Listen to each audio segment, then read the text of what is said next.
Hi friends, நான் வந்து ஐபிஎல்லோட big fan. அதை விட வெறித்தனமான ஃபேன் சுரேஷ் ரெய்னாவுக்கு. சின்னத்தலைக்கு எனக்கு சின்னத்தலைனா சுரேஷ் ரெய்னா ரொம்ப பிடிக்கும். சுரேஷ் ரெய்னா விளையாடுற எந்த மேட்சும் நான் மிஸ் பண்ணதே இல்லை. சென்னை பேன் பண்ணப்போ கூட, சிஎஸ்கே பேன் பண்ணப்போ கூட குஜராத் டீமுக்காக சப்போர்ட் பண்ணி அப்படி மேட்சை ரசித்து பார்ப்பேன். எனக்கு சுரேஷ் ரெய்னா விளையாடுறது ரொம்ப பிடிக்கும்.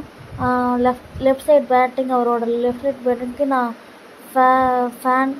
அதை விட ஃபீல்டிங், பவுலிங் எல்லாமே சூப்பராக தான் பண்ணிருந்தார். பேட்டிங் கொஞ்சம் தடுமாற்றனால சுத்தமாக ஐபிஎல்லேருந்தே தூக்கிட்டாங்க. ரொம்ப வருத்தமாக இருக்குது. சிஎஸ்கே டீமில் அவர் ஏதோ ஒரு பொசிஷனில் இருந்தால் ரொம்ப சந்தோஷப்பட்டிருப்பேன். இப்போ இல்லாதனால நான் ஐபிஎல்லே சுத்தமாக பார்க்கறதில்ல. எந்த கிரிக்கெட்டுமே பார்க்கறதில்ல. அப்படியே ஒரு கிரிக்கெட் ஃபேன், கிரிக்கெட் பைத்தியம் நானும். ஆனால் இப்போலாம் கிரிக்கெட்டே நான் பார்க்கறதில்ல. சுரேஷ் ரெய்னாவை ரொம்ப நான் கிரிக்கெட்டில் மிஸ் பண்ணுறேன். Thank you friends.